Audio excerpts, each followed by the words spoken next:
está morto, vivo está aqui dentro de mim, mugindo como um leão. Meu Deus não está morto, vivo está aqui dentro de mim, mugindo como um leão. Ele ruge, ele ruge, ele ruge como um leão. A esperança cresce, as trevas fugirão. Minha fé está morta, eu necessito de ressurreição. Não é um estudo, né? É muito difícil pregar sobre esse assunto sem que a gente faça um estudo. Então eu vou tentar, amém? Não dá para aprofundar, são poucos minutos para o culto acabar, mas eu quero lembrar que Jesus está voltando, amém, amado? Eu quero lembrar, para começar, não é o texto base, para começar, eu quero lembrar sobre essa volta de Jesus. E olha que coisa linda, o que diz lá, amado? Olha só, 2 Timóteo capítulo 4, 8, abra lá sua Bíblia. Não é o texto base, não é daí que nós vamos partir, mas olha o que Paulo diz a Timóteo no capítulo 4, versículo 8. 2 de Paulo a Timóteo, no capítulo 4, versículo 8.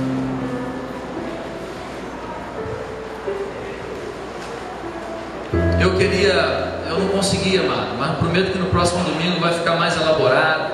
Vou trazer uns videozinhos, né, para tornar a mensagem um pouco mais interessante. Não que ela não seja só no seu conteúdo interessante, mas hoje nós temos recursos, né? Temos vídeo, temos uma fartura de material para poder tornar a comunicação um pouco melhor acerca daquilo que nós queremos falar aqui. Mas o capítulo 4, versículo 8, olha o que diz a palavra, amado, vê se você se encaixa nela. Olha só: agora me está reservada a coroa da justiça, que o Senhor, justo juiz, me dará naquele dia, e não somente a mim, diz Paulo, mas também a todos os que amam a sua vinda. Quantos amam a vinda do Senhor aqui? Quantos creem que Jesus é real e está voltando? Essa é uma fé fundamental do cristianismo. Quem não crê nisso já não é mais cristão, não é mais? Amém? Feche seus olhos, vamos orar. Pai, nos ajuda a receber o que tu tens para nós. Pai, nos ajuda, Senhor. Nos ajuda, nos dá revelação, Senhor. Pai, que essas palavras breves, Senhor, sejam poderosas, Senhor, suficientes para despertar a tua igreja, para despertar um pouco mais a nossa fé, para nos tirar da zona de conforto, para nos tirar da mesmice da vida, para nos trazer, Deus, um pouco de temor, para nos trazer, Senhor, um alerta na alma, nos trazer, por que não dizer, um pouco de angústia, de saber que Jesus está voltando e pouco tem feito. Senhor Espírito Santo, fala ao nosso coração. Tu não fala a uma multidão, o Senhor fala a indivíduos. Eu não sei o que cada um aqui trouxe nessa noite, o jeito de viver que trouxeram nessa noite, mas o Senhor conhece lá no íntimo, o Senhor conhece lá no quarto, o Senhor conhece quando vai para a cama, o Senhor conhece no local do trabalho, o Senhor sabe o que vai no coração. Por isso, Espírito Santo, eu te clamo nessa noite junto com meus irmãos, fala ao nosso coração, a começar de mim. Eu sou o maior necessitado, Senhor, o maior necessitado, para que eu possa ser inspirado nessa noite, Senhor, para que a tua voz seja ouvida. Importa que tu cresças, importa que tu sejas ouvido, Senhor, e cale-se diante do Senhor toda a carne, todo o homem, tudo aquilo que é apenas natural. Venha o espiritual, Espírito vivificante, venha sobre as nossas vidas, em nome de Jesus, amém, amém. Glória a Deus. Queridos, então o nosso texto básico vai ser lá em Mateus, o texto mais importante do Novo Testamento no que diz respeito a esse assunto. Então Mateus capítulo 24, olha lá em Mateus, esse é o texto básico, e é a partir daqui que nós vamos ficar na mensagem de hoje. O tema é o tema geral, né? A vinda de Jesus, e nós queremos dizer que o fim já começou. E hoje nós queremos falar sobre os sinais dessa vinda, os sinais do fim. De repente você fica assim, né? De repente alguns, não sei, posso estar enganado, mas estava pensando aqui, caramba, como deve ser, né? A gente alguns talvez chegarem na igreja e puxa vida, eu vim na igreja para receber uma palavra de vitória, o cara vai falar do fim do mundo, meu irmão. Porque hoje nós temos um público, uma geração que parou de pensar no amanhã, uma geração que pega os seus avós e coloca no asilo. Nós não pensamos que um dia vamos ficar velhos. Então nós temos uma geração de imediatistas. Pensamos no máximo na semana que vem ou até o ano que vem, mas temos já dificuldade de pensar nisso, porque somos a geração do clique, somos a geração da internet banda larga. A gente não aguenta mais aquele negócio que fica assim, ó. A gente quer tudo para ontem, porque nós queremos viver agora. E aí vai falar de fim de mundo, pastor? Quer saber de fim de mundo? Eu quero viver agora. E se o mundo vai acabar, é que eu vou aproveitar mesmo. Vai acabar mesmo, então eu vou. Aí é que está, mas essa é uma palavra de uma tremenda vitória. Mas para aqueles que amam a sua vinda, amém? Aleluia. Aqueles que amam a sua vinda. E eu creio que nessa noite aqui está cheio de gente que ama a vinda do Senhor. Glória. Apesar de nós acreditarmos que nós temos que estar nessa terra procurando a paz da Babilônia, procurando a paz da nossa cidade, mas sabemos, amado, que a Escritura diz e não tem para onde correr. Nós vamos lembrar e tentar atualizar algumas coisas nessa noite. Mateus 24. Vamos ler a partir do versículo 1. Vamos até o 14. Jesus saiu do templo e, enquanto caminhava, seus discípulos aproximaram-se dele para lhe mostrar as construções do templo. Vocês estão vendo tudo isto? Perguntou ele. Eu lhes garanto que não ficará aqui pedra sobre pedra, serão todas derribadas. Tendo Jesus se assentado no Monte das Oliveiras, os discípulos dirigiram-se a ele em particular e disseram: dize-nos quando acontecerão essas coisas? Qual será o sinal da tua vinda e do fim dos tempos? Jesus respondeu: cuidado que ninguém os engane, pois muitos virão em meu nome dizendo: eu sou Cristo, e enganarão a muitos. Eu quero destacar mais uma vez aqui, amado: enganarão a muitos. Vocês ouvirão falar de guerras e rumores de guerra, mas não tenham medo. É necessário que tais coisas aconteçam, mas ainda não é o fim. Nação se levantará contra nação, reino contra reino. Haverá fomes e terremotos em vários lugares. Tudo isso será o princípio das dores. Então eles os entregarão para serem perseguidos e condenados à morte, e vocês serão odiados por todas as nações por minha causa. Lembre-se, ele está falando com os seus discípulos.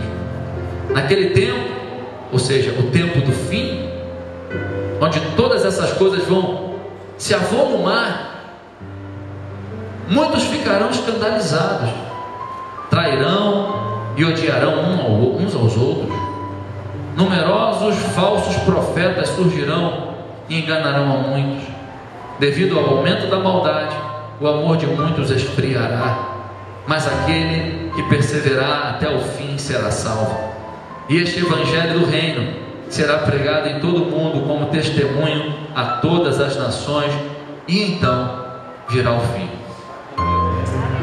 Esse é o texto escatológico, o sermão profético de Jesus. É o texto mais importante, ou um dos mais importantes no Novo Testamento. Mas antes, deixa eu falar para você, esse assunto ele faz parte de um assunto maior que a gente aprende nos seminários teológicos da vida, chamado escatologia, que vem de duas palavrinhas gregas, escatos e logia, que é o estudo das últimas coisas. Amém? Então, esse é uma gota no oceano, tem muita coisa, como eu falei, a gente vai estar aqui na superfície. Futuramente nós vamos trazer aqui um pastor para ele nos levar a lugares mais profundos. Aí a gente vai ter que botar cilindro, botar máscara, né, de oxigênio, e aí ele vai nos conduzir a lugares mais profundos com maior tempo.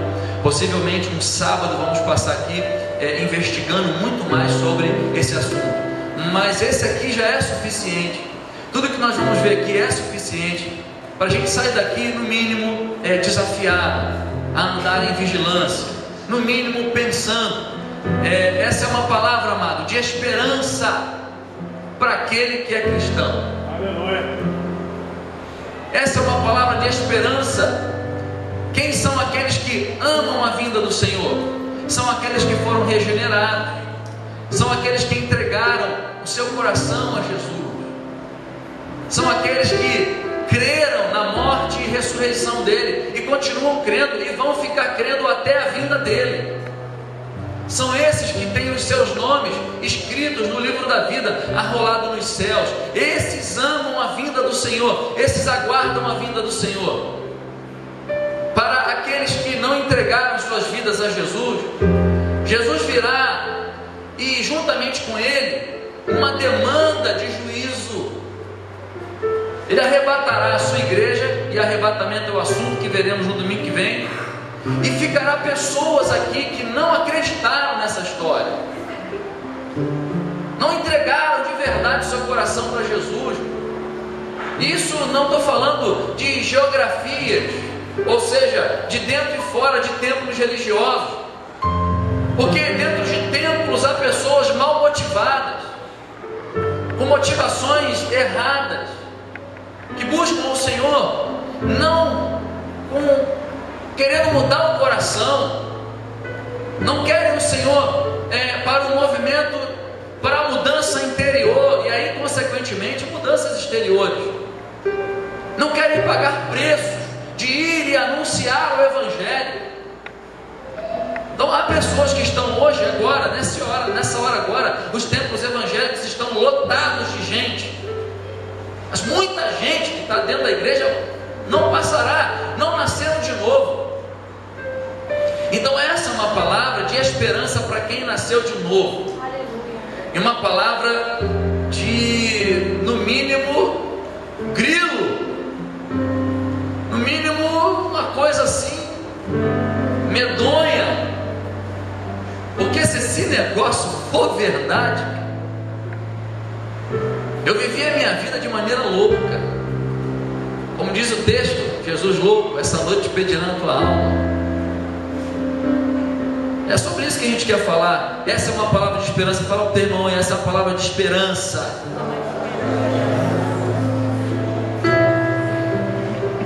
No versículo 37 e 39 desse capítulo, diz assim, ó, 37 e 39, olha lá. Como foi, 37 ao 39, como foi nos dias de Noé, assim também será na vinda do Filho do Homem. Pois nos dias anteriores ao dilúvio, o povo vivia comendo e bebendo, casando-se e dando-se em casamento, até o dia em que Noé entrou na arca, e eles nada perceberam, até que veio o dilúvio e os levou a todos. Assim acontecerá na vinda do Filho do Homem. Como nos dias de Noé, as pessoas estarão assim, comendo, bebendo, vivendo as suas vidas rotineiramente. Por isso que isso pode alcançar tanto os da fé quanto aqueles que não creem, porque os que são da fé também podem começar a serem engolidos por uma vida de comer, de beber, sabe, de rotina. A sua fé começa a ser esfriada, a sua fé começa a ficar muito racional, começa a não observar mais as escrituras, não há mais um aperfeiçoamento do seu caráter, ela estagna ali, ó, naquele nível, e vai comendo, vai bebendo, ela começa a não andar mais em vigilância, em atenção, ela não espera mais o dia da vinda. Você sabia? Não dá tempo da gente ler, mas de vez em quando você via Paulo, Pedro, os apóstolos falando da vinda de Jesus, e a maneira como eles falavam, eles acreditavam que Jesus estava vindo ali na sua geração. Você sabe por que você lê Atos 2, Atos capítulo 4, você vê a igreja vendendo bens e distribuindo, porque aquela igreja acreditava que Jesus podia vir amanhã. Eles viviam nessa esperança, eles viviam querendo a segunda vinda, eles queriam isso, eles amavam a vinda do Senhor. Hoje a gente fala de repente com um jovem assim, ai Jesus, demora mais um pouquinho, deixa eu casar primeiro. Olha só, papai. Aí a gente pensa assim, meu Deus, quanta gente fica pensando, né? Poxa vida, pensa nesse pedido, nessa oração. Ou seja, é uma oração assim: Senhor, deixa eu, né? Deixa eu. O jovem da igreja, ele vive, né? Deixa eu, poxa, espera eu casar e depois o senhor vem. Caramba, mano, a gente não faz ideia do que a vinda de Jesus vai gerar na nossa natureza. A vinda de Jesus vai gerar uma transformação que a gente não tem palavras para dizer. Vai ser um dia glorioso, maravilhoso. Glória. Eu vou deixar para falar isso no domingo que vem. Mas será como nos dias de Noé? Então veja que esse texto, quando ele fala dos dias de Noé, ele mostra o aspecto repentino da vida de Jesus. Jesus não vai dar assim, tocar a trombeta, né? O Apocalipse vai tocar a trombeta, aí todo mundo ia, os crentes vão ver a trombeta, tocou aí, ó, tocou, arruma a casa aí, irmão. Vai perdoando, todo mundo tem que perdoar, vai pedindo perdão, volta lá naquela casa, naquela igreja, vai voltando, ó, Jesus está voltando, olha só, tocou a trombeta, Deus está lá, tá, contagem regressiva, vai dar tempo de você consertar as coisas. Não será assim. Olha, ninguém percebe, repentinamente virá, vai nos pegar desprevenidos, desapercebidos. Jesus ainda fala que será como um ladrão à meia-noite. O pai de família não sabe a hora que ele vem, não imagina em que momento aquele ladrão pode vir na sua casa, e no dia em que ele dá uma relaxada, é exatamente naquele dia que o ladrão pode vir. E se vier, ele pega de surpresa. É lógico que Jesus está fazendo uma comparação. Ele não é o ladrão, mas ele é como aquele que vai aparecer sem avisar, meu irmão. Agora, ele deixou sinais para a gente, olha, ficar atento, para a gente ficar alerta. E nós vamos ver e falar sobre esses sinais aqui. Aleluia, aleluia.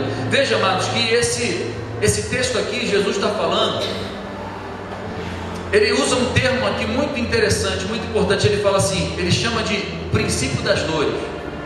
Quando ele chama de um princípio das dores, ele está fazendo uma comparação, ele está fazendo uma espécie de uma metáfora da mulher grávida. A mulher, quando está para dar a criança, ela está grávida, está entrando em trabalho de parto, e ela começa a ter os incômodos da contração. Eu lembro da minha esposa, dava uma asinha, aí caramba, aí demora um tempo, né?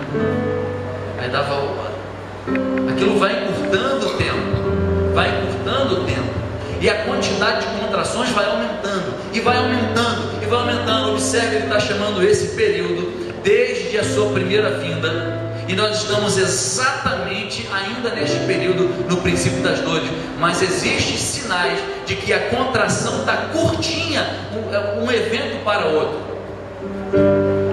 Antes você via alguns sinais assim, dava um agora, passava 20 anos, dava outro, e aí você vai vendo os sinais que Jesus deixou para a gente ficar atento. E se é princípio de dores, essas dores vão começar a aumentar.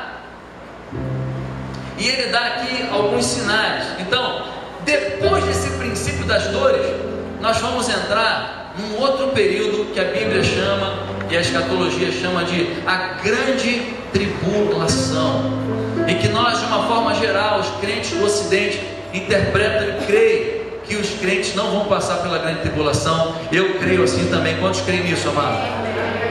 Esse é um assunto do terceiro domingo, a grande tribulação. Mas entre esses dois eventos, o princípio das dores e a grande tribulação, haverá esse evento do arrebatamento, onde o Senhor vai vir buscar a sua igreja.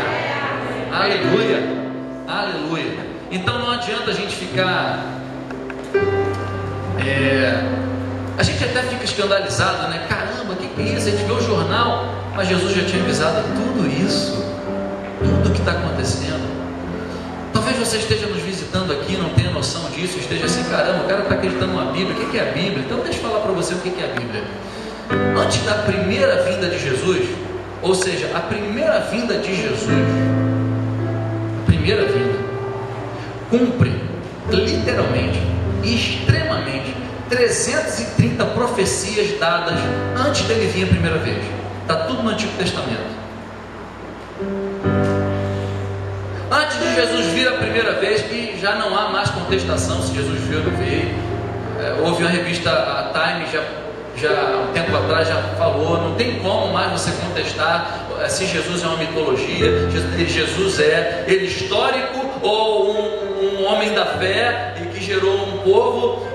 Ele veio, ele esteve nessa terra, e antes da sua primeira vinda, profetas do Antigo Testamento profetizaram como seria a sua vinda. 330 profecias literalmente se cumpriram com a vinda de Jesus. Pergunta a você, tudo que vai dizer agora quanto à sua segunda vinda merece crédito?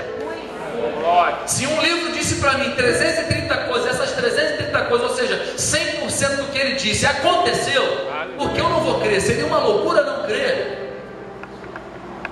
Aí eu questionava um professor na faculdade, a gente estava num debate sobre alguns caras assim, sobre a ciência.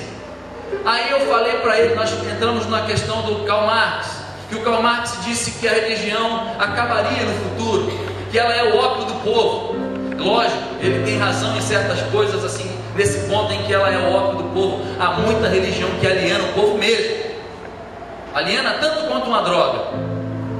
Agora, quando ele falou que o cristianismo ia acabar, quando ele falou que a religião no futuro ia acabar, ele estava redondamente enganado, porque desde que ele falou isso, a religião e o cristianismo só cresce, só aumenta.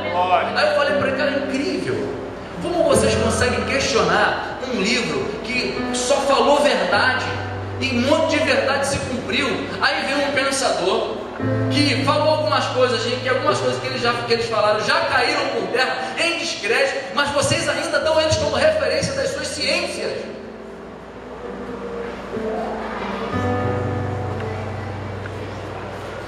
Vocês estão entendendo, amado? Aleluia. Eu amo a palavra do Senhor, amado. Quantos amam aí? Então tudo que nós vamos falar aqui de forma objetiva realmente merece crédito, merece muito crédito. Aleluia. Primeira coisa que Jesus falou, e nós vimos aí, ele saindo do templo e falando que, olha só, não vai ficar aqui o que? Pedra sobre. Ele estava avisando. Antes, no texto acima, anterior, ele fala para os caras lá no templo, olha, a casa de vocês vai ficar vazia. Ele está falando do templo. No ano 70 depois de Cristo, destruição, o templo cai, General Tito destrói o templo. É história, mano. Está lá no livro do meu filho, sétimo ano. Você estudou isso na escola. Jesus falou e cumpriu, aconteceu. Está aqui o texto bíblico. O texto bíblico andando em paralelo com a história humana. O templo destruído. O templo que Jesus estava se referindo era o templo de Herodes. O templo onde agora está a mesquita muçulmana, lá em Jerusalém, está em cima das ruínas do templo que foi destruído por General Tito. Jesus falou que não ficaria pedra sobre pedra, que ali ficaria vazia aquela casa, e se cumpriu a profecia de Jesus. Você pode dizer amém? Amém. Então vamos andar. Ele falou que haveria o que, amado? Falsos cristos. Diga comigo, falsos cristos. Falsos cristos. Cristo não é um nome, amado. Cristo é um título. Jesus não tem sobrenome. Jesus Cristo não é sobrenome de Jesus. Isso é um título dado ao Messias. Cristo é o ungido. Por isso ele é mencionado como o Cristo, porque ele é reconhecido como o Messias. Mas, queridos, ele falou que haveriam falsos cristos. Deixa eu falar com você rapidamente isso aqui, olha só. Lá em Atos capítulo 5, versículo 36. Abra sua Bíblia rapidinho lá, Atos capítulo 5, versículo 36. Jesus já tinha sido assunto aos céus, mas olha o que começou a acontecer. Atos 5,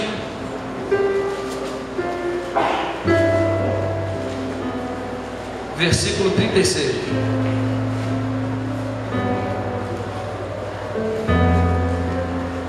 Há algum tempo apareceu Teudas, reivindicando ser alguém, e cerca de 400 homens se juntaram a ele. Esse reivindicando ser alguém, ele estava reivindicando ser o Messias, ser o ungido, ser o Cristo. Isso é confirmado por Flávio José em um de seus livros. Ele menciona Teudas. Ele fala que Teudas disse que ele abriria o rio Jordão e eles passariam a seco. Nada disso aconteceu.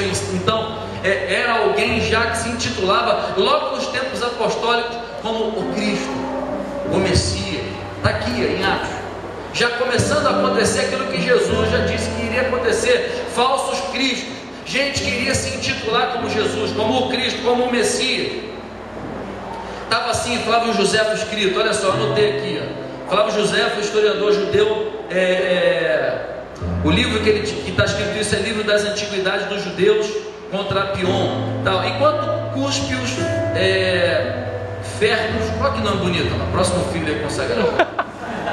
Cúspios era procurador da Judéia, um certo charlatão cujo nome era Teudas persuadiu muitas pessoas do povo a acompanhá-lo até o Rio Jordão. Dizia que era profeta e que a sua ordem, o rio se separaria, abrindo fácil passagem para ele. Esse cara existiu, falso Cristo. Ano de 132 depois de Cristo, Simão Bar-Cobá também se intitulava o Cristo, o filho da estrela. 440 depois de Cristo, apareceu um cara lá se intitulando o Moisés de Creta, queria trazer o povo judeu para Jerusalém, que ele era o Messias.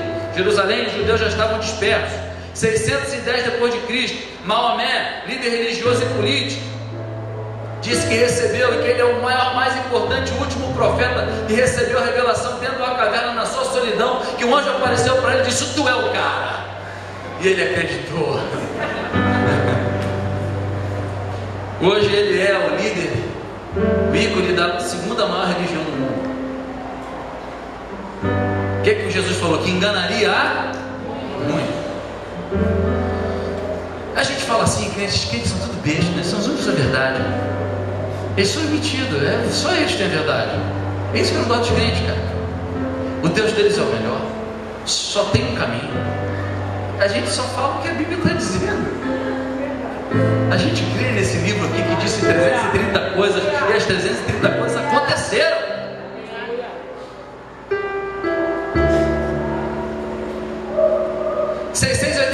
Depois de Cristo, Abu Issa da Pérsia também se intitulou. 1666, olha que número, 1666, Sabatai Zevi também se intitulou. Eu vou passar rápido, não posso explicar. 1822, Joseph Smith, o líder da igreja do Jesus Cristo dos Santos dos Últimos Dias, também recebeu um outro evangelho dado por um anjo. 1954, Su Yu Mun, Igreja da Unificação. Se dizia que era o embaixador de Deus na terra, o representante legítimo, e que ele era o responsável por salvar toda a sua geração. Andava de coroa, cara fera, cara, né? Acreditou, mano. Então esses são os cristos falsos. Falso Cristo também aponta para falsos ensinos.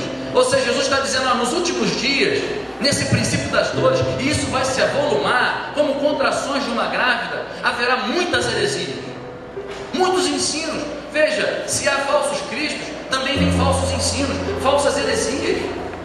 Veja que Paulo fala em 1 Timóteo capítulo 4 versículo 1, que muitos apostatariam da fé, por o quê? Obedecerem a espíritos enganadores. Quem são espíritos enganadores? Líderes, mestres que ensinariam engano, iria desviar a gente da fé, gente dentro da igreja. Cara, é uma coisa assim que eu não consigo, quer dizer, eu consigo compreender só no ponto de vista, mas a pessoa, eu conheço uma pessoa que já foi pastor, hoje é pai de santo. Eu só consigo compreender isso entendendo o seguinte: esse cara não nasceu de novo. É impossível. Se você foi impactado com o amor de Deus, com a graça de Deus, se você tiver uma experiência real com Jesus, impossível. Impossível. Você pode desviar, pode virar bom vivant de novo, você pode sair, mas não tem como negar aquela experiência que você teve. Não tem como. Você teve um encontro com a verdade. Você me entende? Diga amém, amado. Amém. Outro sinal que Jesus falou: guerra e rumores de guerra. Deixa eu falar para você aqui. Quando Jesus fala isso, havia a chamada Pax Romana, ou seja, havia uma relativa paz. Então ele diz, contrariando todo o ambiente ao redor: haverá guerras e rumores de guerra. Entra na cabeça dos caras ali, o Império Romano dominando tudo, estava tudo tranquilo, está tudo dominado, havia uma Pax Romana. Tudo controlado. Agora vamos lá. Século I, 2 guerras. Século II, 2 guerras. Século III, uma guerra século 8, uma, depois vem século 11, duas, século 12, 4, século 8, século 13, 10 guerras, século, que eu já não entendi minha letra aqui, amado, século 15, 3 guerras, 16, 2 guerras, século 17, 11, século 18, 6 guerras, século 19, 28 guerras, século 20, e as duas principais guerras mundiais, 37 guerras. Século 21, já tem 7. E as mais conhecidas, Afeganistão, judeus e palestinos, Sudão, Síria, essas que a gente já está vendo. Certamente será maior do que no século XIX e XX. Veja as contrações. Está aumentando, amado, ou não?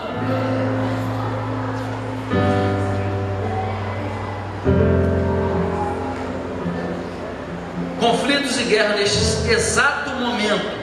Mais de 22 guerras e conflitos agora. Fomes em vários lugares. Anos 50 depois de Cristo, você já tem uma fome em Atos 11, 27 começando. Ou você lê em casa Atos 11, 27 e 28, tem uma fome. Ano 410 depois de Cristo, queda de Roma, fome.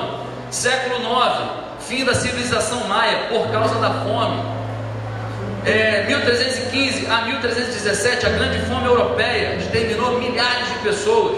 1601, 1603, a fome russa, 2 milhões de mortos. Século 18, Índia, 11 milhões de mortos. 1921, fome russa de novo, 5 milhões. Hoje, 805 milhões sofrem de fome crônica.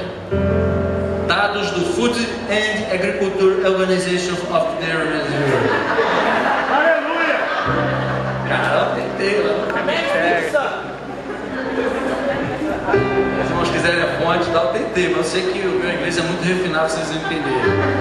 Amém? Observe as contrações. Outro sinal, terremotos. Terremotos, amado. Em 1990, os Estados Unidos registrou 2.268 terremotos. Em 1999, 3.003 terremotos. Em 2010, 8.390 terremotos. Um aumento de 370%. Agora olha só. Ocorrência de grandes terremotos nos últimos 1000 anos.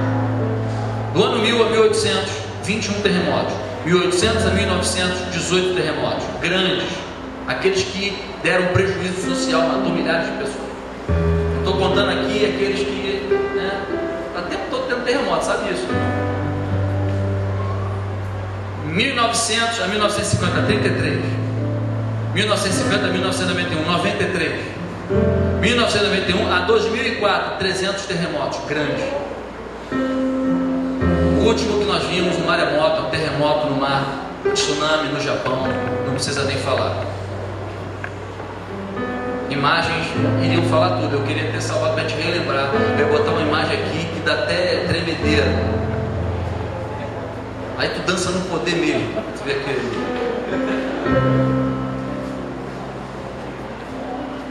Alguém pode dizer aleluia aí?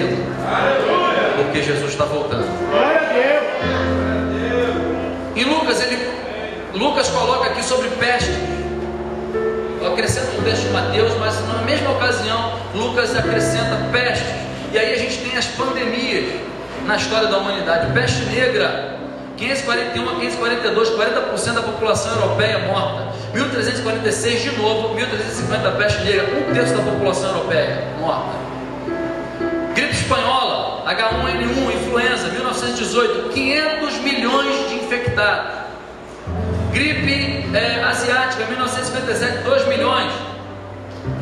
AIDS, 1960, doença de 1960, já tem mais de 30 milhões. Mortos, 35 milhões, aqui já não estou entendendo a minha língua, infectados. Cólera, 2008 a 2005, Zimbábue. Gripe suína, 2009, 120 mil pessoas mortas e 400 mil infectadas. Ebola, 2013 agora, até 16 de novembro tinha milhares de mortos. Agora a última grande pandemia, amado, que assusta todo mundo, quem sabe? Eu não falei aqui ainda. Câncer. Existem, amado, mais de 200 tipos de câncer. Qualquer pessoa pode pegar em qualquer momento, em qualquer parte do corpo. Não tem essa aí, eu não tenho ninguém da minha família. Foi livre, pensa não. Está tudo dominado. Câncer tem mais de 200. Vão lembrar da contração? Amém, amado? Alguém pode dizer assim: pastor, mas sempre teve doença na humanidade, sempre teve guerra. Mas o grande lance das profecias é que elas foram se intensificando, como essas dores de parto. Vai ter uma hora em que a dor será uma só. Mas sabe o que vai acontecer? O filho vai nascer e vai buscar a sua vida. É essa comparação que Jesus está fazendo. Aleluia. Perdido aqui, ó. Só Jesus aí. Eu tinha colocado aqui sinais no céu, mas eu nem sei onde eu botei os sinais no céu. As sinais no céu. Quantos viram aí lá na Rússia o meteoro caindo na Rússia? De dia, imagem terrível, né? Meteoro caindo na Rússia. Tem basicamente 3 sinais, mas tem muita controvérsia aí. Você tem meteoros, OVNIs e lua de sangue. Lógico que OVNI tem muito charlatão, muita coisa sendo arrumada aí, mas é o que está se falando hoje. Outros sinais, chamados pela teologia de sinais secundários, mas não tão menos importantes que os primeiros: a restauração do Estado de Israel e o retorno dos judeus à Palestina. Isso aconteceu em 1946, no voto de Minerva, de um brasileiro chamado Oswaldo Aranha. Existem vários textos do Antigo Testamento dizendo que os judeus seriam juntados de novo na terra. Essa profecia já se cumpriu. Como sinal profético, esse também é um sinal que já se cumpriu, assim como o do templo destruído. Outro sinal, tempos difíceis. 2 Timóteo 3, 1 ao 8. Abra lá sua Bíblia comigo nos tempos difíceis aqui, que Paulo denuncia que seria nos últimos dias.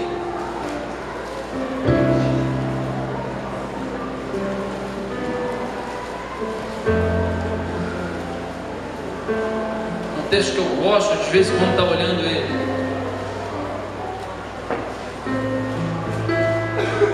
Irmãos, acharam? Diga amém. Amém.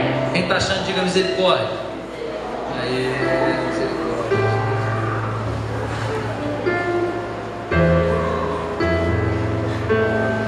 Vamos ler, amém? 2 Timóteo, está na Bíblia, mano. Fica tranquilo, está aí. Vamos lá. 2 Timóteo capítulo 3, versículo 1 ao 8. Saiba disto, Timóteo, meu filho: nos últimos dias sobrevirão tempos terríveis, tempos difíceis. Os homens serão egoístas, avarentos, presunçosos, arrogantes, blasfemos, desobedientes aos pais, ingratos, ímpios, sem amor pela família, irreconciliáveis, caluniadores, sem domínio próprio, cruéis, inimigos do bem, traidores, precipitados, soberbos, mais amantes dos prazeres do que amigos de Deus, tendo aparência de piedade, mas negando o seu poder. Afaste-se desses também. Queridos, eu estava vendo um vídeo essa semana que eu fiquei assim, eu lembrei desses caras aqui nos últimos dias. Ah, pastor, sempre teve gente assim. Sim, mas lembre-se das contrações. Vai ficar num nível como nos tempos de Noé, que Deus olhou para a terra e não suportou tanta iniquidade. Tanta. E trouxe um juízo sobre a terra. Eu estava vendo um vídeo, falei com os irmãos, alguns, não sei se quantos viram o vídeo que eu falei Ninguém deixou nenhum comentário, né? Talvez não tenha nem conseguido, é horrível. Há um pastor numa igreja alemã brasileira, ele falava num grupo de missões, ele traz uma denúncia que eu não sabia. Existem umas bonecas que os japoneses fazem, bonecas quase humanas, assim, muito parecidas. Essas bonecas são usadas como brinquedos sexuais. Elas são vendidas no mundo inteiro. Mas tem os médicos romenos que transformam crianças de 8 a 10 anos, crianças de 8 a 10 anos, de países muito miseráveis, como o Nepal, e o tráfico sexual infantil passa por lá, compra desses orfanatos, essas crianças que foram abandonadas pelos seus pais, muitas delas até mutiladas por causa de guerras, sem futuro, sem esperança. Eles compram e dão para esses médicos. Esses médicos fazem uma transformação nessas crianças, tornando elas bonecas sexuais vivas.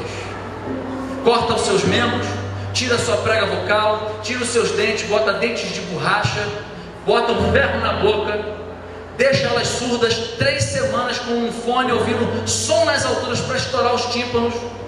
Elas passam a ter 1 ano de vida para servirem como objetos sexuais de homens doentes e psicopatas. Aí você lê a Bíblia e acha que a Bíblia está exagerando. A gente lê a Bíblia, tem os caras que lê a Bíblia, está na palavra, está vendo acontecer. A Bíblia está exagerando. Esses caras fanáticos da igreja, esses estão tudo fanáticos. Bom é você que bebe cerveja, vai pro tetelzinho gastar dinheiro da tua família. Bom é esse cara, esse é o cara. É o cara. Ou é você que trata mal a esposa, ou é você que não tem fé, ou é você para desculpar, viver uma vidinha assim, sabe, de qualquer maneira. É melhor achar que todos os caminhos levam a Deus, porque se você pensar que um caminho só é Jesus, você vai ter que crer na Bíblia e você está encurralado. Ninguém quer estar encurralado. Ninguém quer. Eu estava refletindo sobre isso, meu Deus. Olha que mentalidade. Médico que é para estar curando, salvando pessoas, está transformando pessoas como objeto, criança. E ela chega com manual para aprender a alimentar ela com mamadeira e as necessidades fisiológicas dela, para usar dela durante 1 ano. Depois ele mostra crianças numa aldeia, nos últimos momentos, arrastando pelo chão, nos últimos momentos, morrendo de fome. Rapaz, eu vi esse negócio assim, eu mostrei a minha esposa, a gente ficou transtornado, a gente quase não veio ontem para o evangelismo. O que a gente achou incrível, a gente achou até pouco. O evangelismo nosso se tornou um luxo. Veja, amado, se para nós estamos aqui para evangelizar, a gente se sentiu mal porque o evangelismo se tornou algo tão equipado, tão estruturado, tão luxuoso. Imagina você que nem aqui apareceu. Imagina você que foi comer McDonald's, enquanto tem criança agora morrendo de fome. Tem muitas crianças agora morrendo de fome. Você acha um absurdo a igreja ficar no carnaval? Você acha um absurdo a gente sair no carnaval para ganhar uma para Jesus? Um absurdo. Alguns acham assim, pastor, só tem o carnaval para me divertir. Você vai bem. Fala o teu irmão, Jesus está voltando. Jesus está voltando.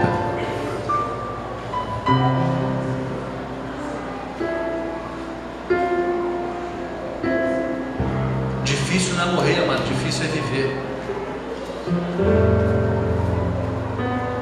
Difícil não é morrer, difícil é viver. Viver é complexo demais. Demais.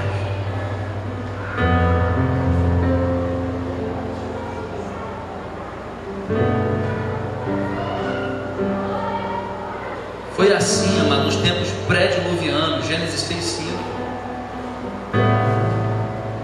iniquidade subiu como um cheiro ruim diante do Senhor.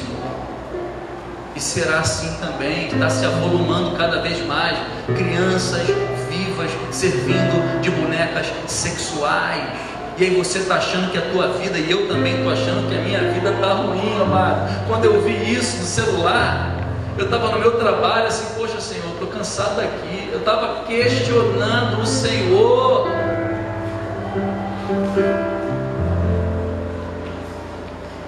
Eu estava assim, não estava murmurando nada, poxa, estava aquele papo com o pai assim, poxa pai, eu quero, estou cansado daqui, e mimadinho do capitalismo, sabe? Eu me vi assim, caramba, quem sou eu? Falei, pai, me perdoa. E eu comecei a me tocar, cara, não dá nem tempo para ter trauma. Não dá nem tempo para ter trauminha. Ai, eu tô carente. Eu sou carente emocional. Vou procurar psicólogo. Vou procurar. Não dá tempo, amado. Não dá tempo disso. Tem gente agora metendo crack no organismo, cocaína. Um governo corrupto que a gente tem. Não é possível, mano, que a gente não vai se manifestar de alguma maneira. E a maneira que a igreja tem de se manifestar não é quebrando nada, é quebrando o inferno, amado. A igreja tem que se levantar e fazer alguma coisa. Levar o reino de Deus aos corações, cara. Porque os sinais estão gritando. Gritando, amado. Eu gosto de uma palavra que o pastor André, ele às vezes, um tempo atrás ele trouxe, eu nunca mais esqueci. O tempo dos sinais e da vinda de Jesus é comparado ao tempo em que Noé fez a arca. E ao fazer a arca, na medida em que ele ia fazendo, ele colocou uma madeira. Ninguém percebeu. Colocou a segunda madeira, ninguém percebeu. Construiu ali e ninguém ia percebendo. Quando foi chegando, ficando maior, vai vir chuva. Tá maluco? Noé é engraçado, né? Tadinho de Noé. Noé é muito engraçado. Noé é mitológico, Noé.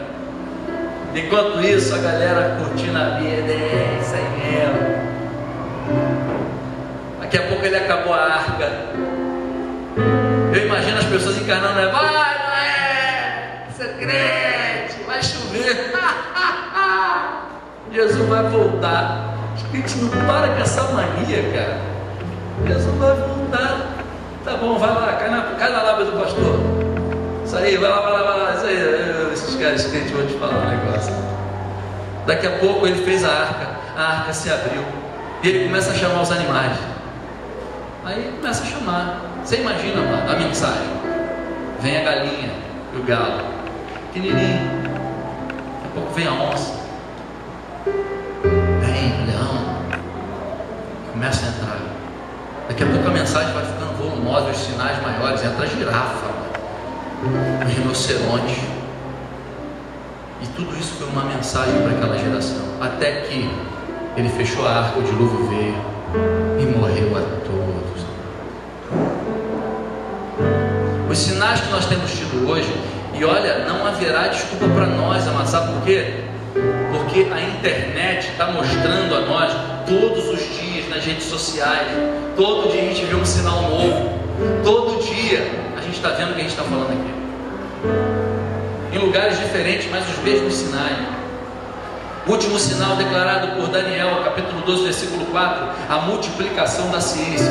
Escuta essa frase aqui, que normalmente é colocada, eu não lembro de onde ela é, mas ela tem a ver com algum cientista, eu não lembro, não achei, eu lembro dela, mas não lembro de quem é e não achei. A ciência cresceu em 50 anos, o que nunca cresceu em 50 séculos. Queridos, há 30 anos atrás as pessoas andavam de charrete ainda.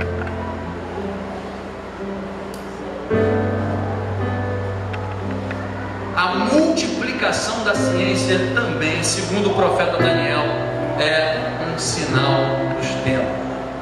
Já está se falando em tudo na nossa casa agora não vai precisar mais de fio. Esse negócio de carregar celular, entrar aquele negócio todo, aquele fiarado em casa vai acabar. Já se fala já em carro que não tem mais roda. Já viram isso? O Google já lançou? Só tem que adaptar as ruas. Já tem projeto para isso. Não vai ter, já vai voar. Com a descoberta da física quântica, já se pensa na possibilidade do homem se transportar. Assim era uma coisa, a gente via lá no filme no Hollywood. Achava que não tem fio não, cara.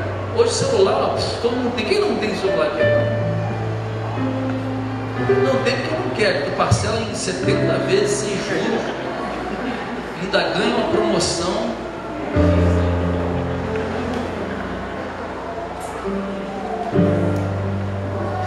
No final, no último dia, no terceiro domingo, eu vou colocar aqui um vídeo do Discovery Channel. É um vídeo de aproximadamente pouco mais de 10 minutos, que eu vou fechar essas 3 mensagens. É um vídeo atualizadíssimo, que fala sobre uma tal de nova ordem mundial. Só que não é um vídeo clandestino, é Discovery Channel. E eu quero passar para a igreja. Porque o pastor fala, né, mano? Pastor maluco. Agora as coisas estão tudo na nossa cara. O tempo todo. O tempo todo. O tempo todo. Sinais enormes. Tem muita coisa. Tem uma gama enorme de cientistas escrevendo sobre o fim do mundo. Cientificamente calculado. Há cientistas dizendo que o mundo não passa de mais 40 anos. E a gente começa a acreditar, porque, veja, se hoje tem tanto terremoto, as estruturas estão sendo abaladas de tal forma, mano. Eu não quero deixar você assim, meu Deus, sair daqui deprimido, porque minha família, querido, não, e vou te dizer, não tem para onde correr mesmo, é coisa de maluco. Aquele que vai vir, ele virá, não tardará, ainda um pouco de tempo ele virá, meu irmão. Não adianta, não tem outra saída. A gente tem que andar com Jesus todos os dias, porque ele está voltando para arrebatar a sua igreja. Vai arrebatar os seus. Amém. Eu acho uma baita de uma loucura, amado, a gente saber de tudo isso e a gente não tomar uma decisão.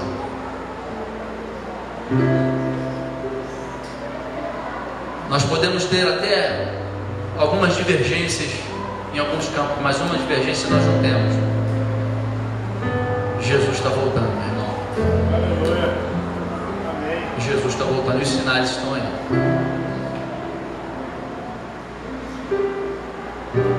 Um grande sinal da multiplicação da ciência. E esse é doído, mano. Esse é doído. Para terminar, é que já está virando lei a implantação de chip nos Estados Unidos, em alguns lugares na Europa. Algumas empresas só usam chip, acabou o cartão. Chip subcutâneo na mão. Dinheiro vai acabar. Só compra, bebe, come quem tiver chip. E a gente pensa que antigamente a gente viu os filmes, né? 20 anos atrás, 18 anos atrás, da igreja, viu os filmes assim e achava que isso vai ser lá no ano 2245. Agora, Barack Obama, procura lá na internet, está lá. Palavras do Barack Obama, todos vão ter que usar. Nesses termos aqui. Multiplicação da ciência. Jesus está voltando, meu irmão. Não tem notícia mais importante.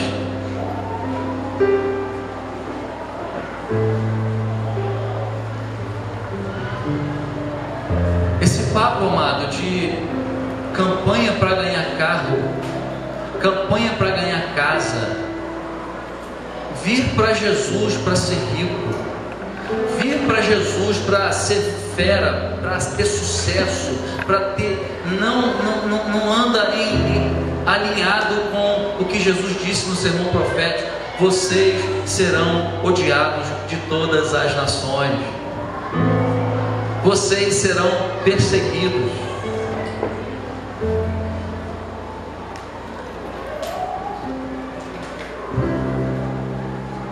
A nossa esperança está no Senhor. Quando nós dizemos isso, É não apenas no presente momento da nossa vida, mas porque Ele está voltando, amado. Independente da vida que eu esteja vivendo, economicamente, independente das circunstâncias que estão ao meu redor, se o meu coração tiver um Salvador e Senhor, Ele me buscará naquele grande dia. E querido, posso te falar uma coisa? Pergunto a você, diante de todos os sinais que nós falamos aqui, existe algum que falta cumprir?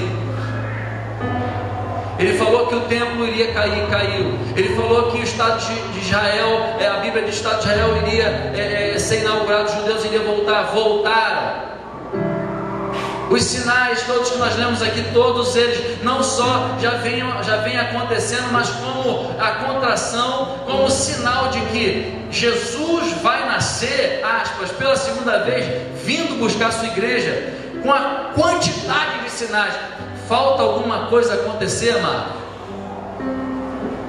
Isso significa dizer que se não falta nada, Jesus pode vir a qualquer momento.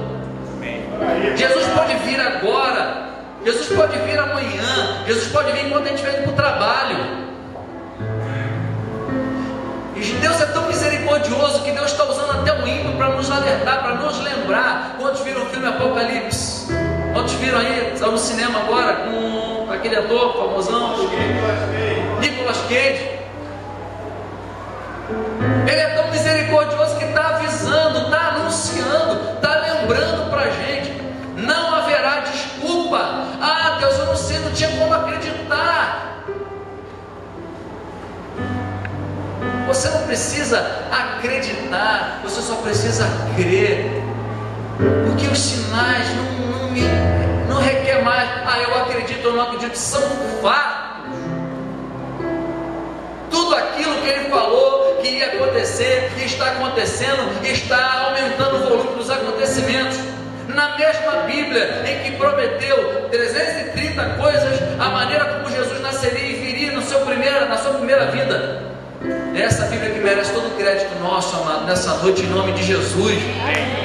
Eu queria que você fechasse seus olhos agora, começasse a orar, pensasse na tua vida. Como é que está a tua vida? Como é que está você, meu irmão? Ah, Jesus. Jesus falou que nesse dia será um dia terrível. Haverá ranger de dentes. Será um dia terrível, amado. Haverá tanta tragédia ainda que vai acontecer, mano. Não estou dizendo, estou sendo um profeta do pessimismo, não. Eu quero é que tenha paz, mas a paz sem fim virá só com o Messias de Israel, mano. Mas a nossa vida tem que estar pronta para quando Ele decidir arrebatar a sua igreja, quando Ele decidir voltar, quando a trombeta soar. Como está a tua vida? Você veio aqui nessa noite, Deus está falando contigo, está te lembrando sobre os sinais, está falando, olha, breve virei, breve virei. Não falta mais nenhum sinal. Está na hora de você se levantar, está na hora de você começar a tomar novos posicionamentos.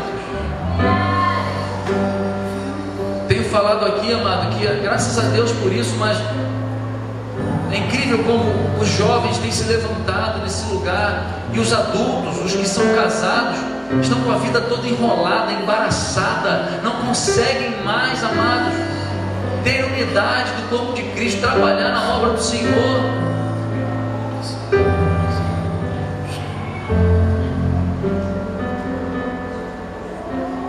O maior perigo para nós crentes não é o pecado, amado, é o embaraço.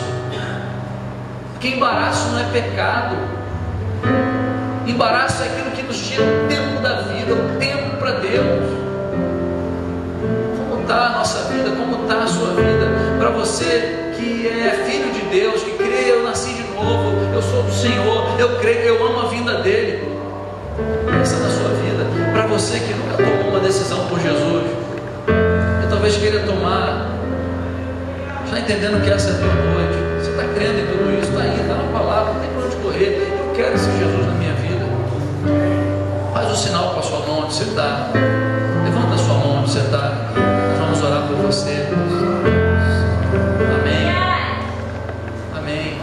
mais alguém, amado? Levanta a sua mão onde você está aí, só como sinal isso, amém? De olhos fechados, só levanta a sua mão. Nós queremos orar pela tua vida, entregar a sua vida diante do Senhor. Tem mais alguém? Faz um sinal com a sua mão.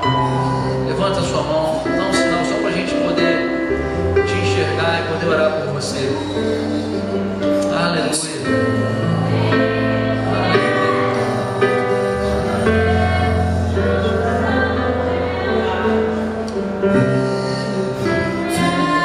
Você que fez um sinal com a sua mão, sinalizou para Deus, eu queria que você fizesse ainda mais uma coisa, que saísse do seu lugar, viesse aqui na frente, para a gente poder abraçar você, orar contigo aqui. Pode sair do seu lugar.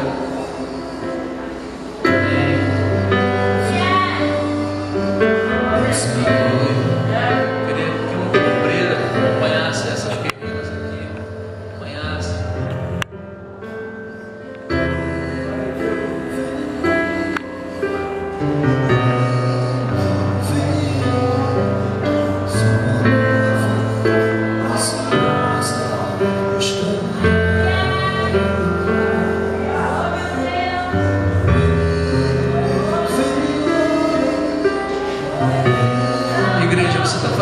Você está refletindo como é que está a tua vida?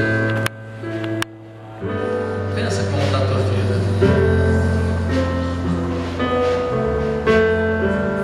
Será que essa vida de vir domingo à noite para a igreja, domingo à noite, vou lá ouvir um culto, vou assistir um culto, será que foi isso que Deus planejou para você e para mim?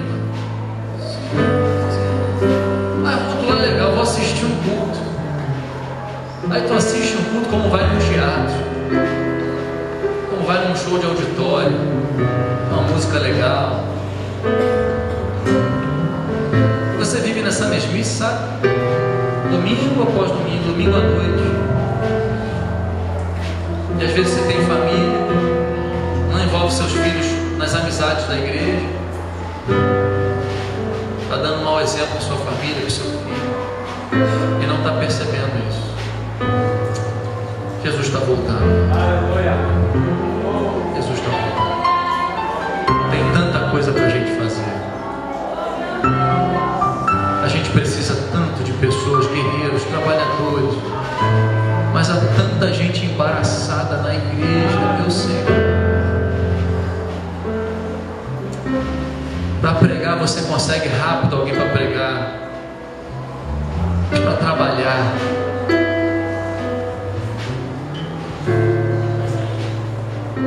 eu queria abrir o altar também para você que, após fazer essa reflexão, sente que precisa que algo mude na sua vida, no seu coração.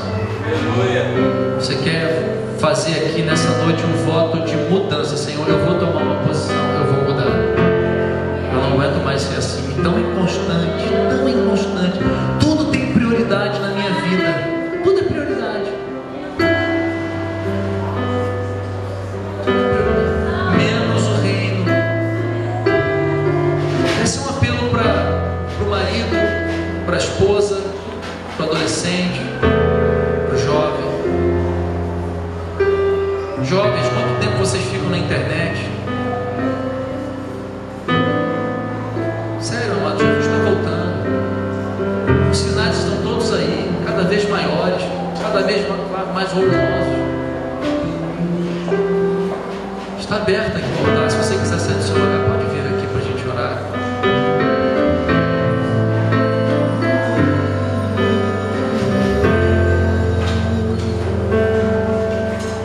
Sabe, amado, as pessoas pensam que vindo num ambiente como esse, assim, é uma cultura, nos ensinaram assim, sabe, a receber um passe, a receber uma reza. A nossa cultura brasileira foi acostumada a isso. Então a gente pensa que vindo num lugar assim, eu fui lá na igreja assim, um lugar assim, a gente sai de lá com uma aura legal, né? Uma energia positiva. Querido, isso não muda a vida de ninguém. Jesus primeiro quer mudar o nosso coração, a nossa maneira de pensar. É isso que o Evangelho quer fazer, mudar o nosso caráter, a nossa vida, para mudar a nossa existência. Será que você podia ficar de pé, amado?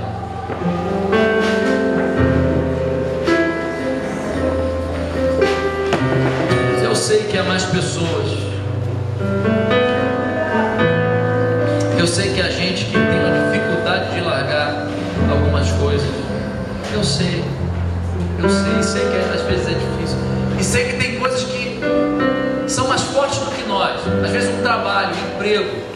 Pastor, não tenho tempo, eu estou trabalhando. Querido, para isso eu orei muito. Falei, Pai, por favor, eu quero te servir. Eu não sei mais viver sem te servir.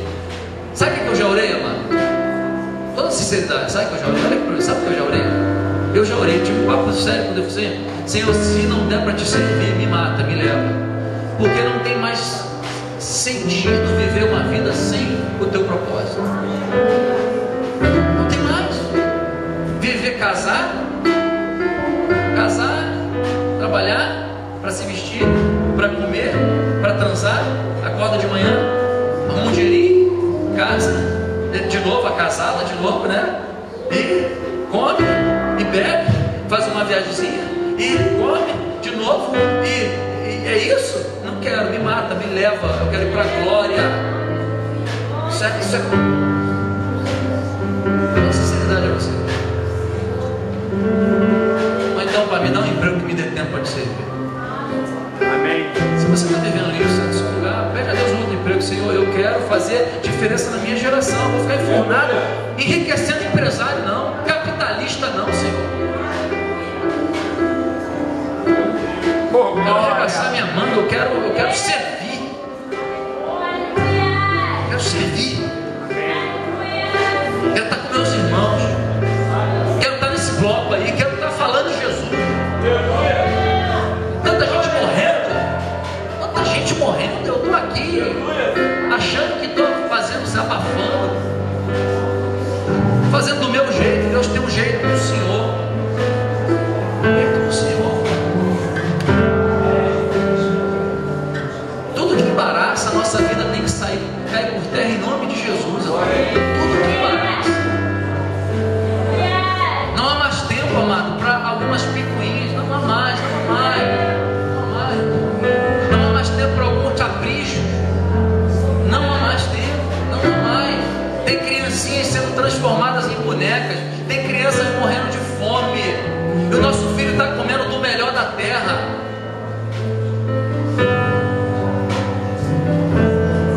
Enquanto a gente reclama do japeri que a gente pega, tem gente, amado, que tem que pegar um cavalo, se é que tem cavalo, e andar quilômetros para encontrar uma comida, achar uma água.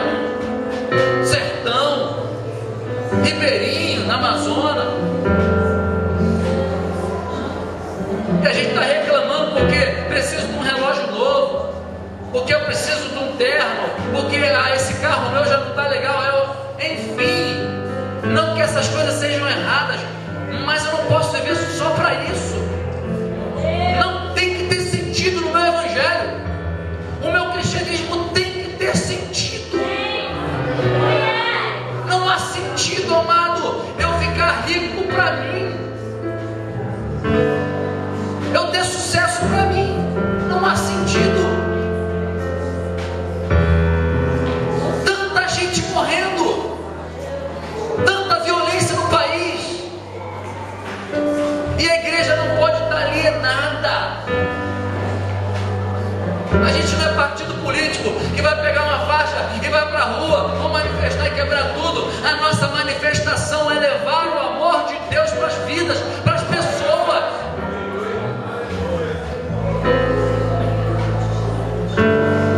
Essa é a manifestação do amor de Deus. De alguma maneira, te gasta com tanta coisa, te vive para nós só. Eu estou aqui dando tempo para você pensar na tua vida, em nome de Jesus. Em nome de Jesus. Graças a Deus a gente está num país livre e eu posso fazer isso aqui, amado. Graças a Deus a gente está num país livre e a gente pode estar aqui dentro do templo, ar-condicionado, legal. Mas tem gente que não pode fazer isso aqui que a gente faz, amado. Mais de 100 cristãos morreram no ano passado, decapitados, perseguidos. E o nosso Evangelho? E o nosso Evangelho?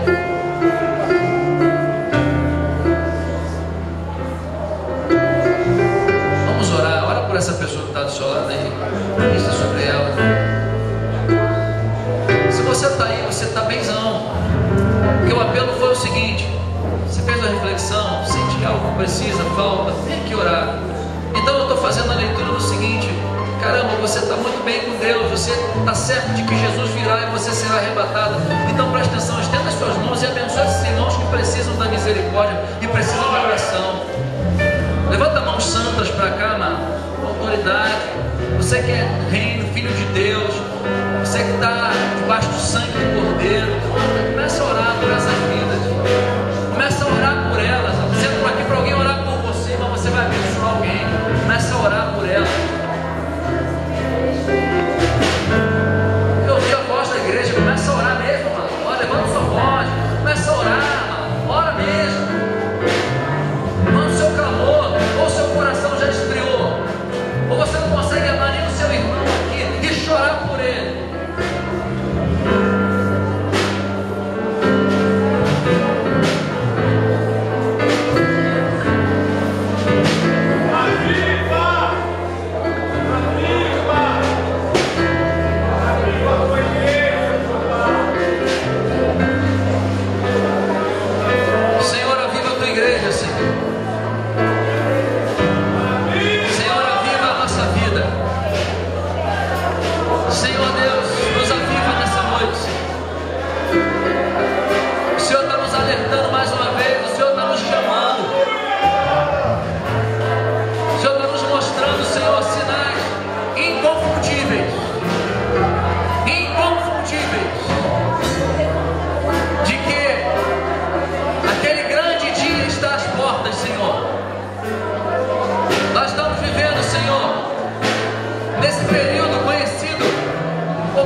Perdoa os nossos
irmão que está do seu lado.